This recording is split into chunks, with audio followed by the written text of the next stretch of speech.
Good morning. সকলকে জানাই সুপ্রভাত। 25 তারিখ সকাল 6টায় আমরা আম্বুবাচী মহাযোগে মা কামাখ্যার দর্শনের উদ্দেশ্যে রওনা হয়েছি। এই যে সুন্দর মেলা বসেছে একদম আমার বাড়ির পাশেই।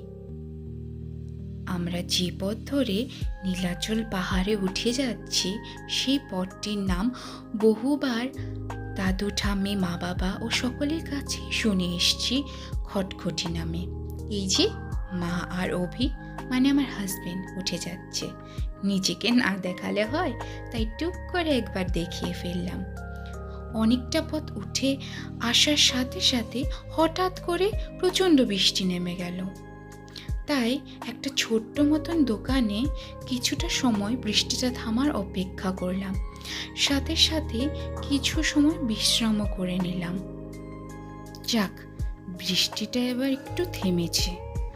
জয় মা কামাখ্যার নাম নিয়ে আবারও চললাম।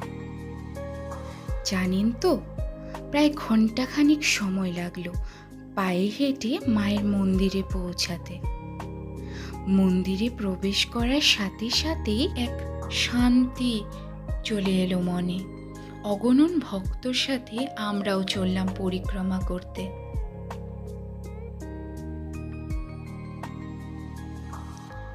মা, তোমার কাছে এই প্রার্থনা করি, আমার পরিবারের সকলেই যেন সুস্থ ও ভালো থাকে, সাথে ভালো ও সুস্থ থাকুক তোমার সকল ভক্তরা।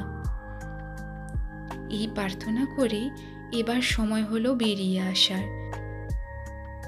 এই যে দেখুন তো কি সুন্দর মেলা বসেছে।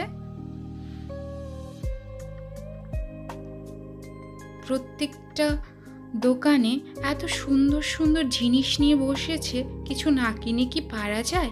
তাই আমিও কিনে নিলাম কিছু কিছু জিনিস। চলুন তাহলে এবার বাড়ি ফেরা যাক। বাড়িতে এসে কিছু সময় বিশ্রাম করে আবার বেরিয়ে পড়লাম পাণ্ডুপোর্টের উদ্দেশ্যে, আমি আর দাদা। এই যে আমার দাদা। কি যে সৌভাগ্য আমার, আম্বাবুচির মহাযোগে মা কামাখ্যার দর্শনের জন্য আসা ভক্তকে নিজে হাতে প্রসাদ বিতরণ করতে পারলাম। মনটা খুব ভালো লাগছে, আনন্দ লাগছে। এই যে দেখুন, সবাই এখন একটু বিশ্রাম করছে শিবিরে। বাড়িতে এসে আবার চললাম মা আর শাশুড়ি মা মানে আমার 2 মার সাথে মেলা দেখতে। আমাদের বাড়ির পাশেই বড়বাজার দুর্গা মন্দিরে বাউল শিল্পী গান গাইছে।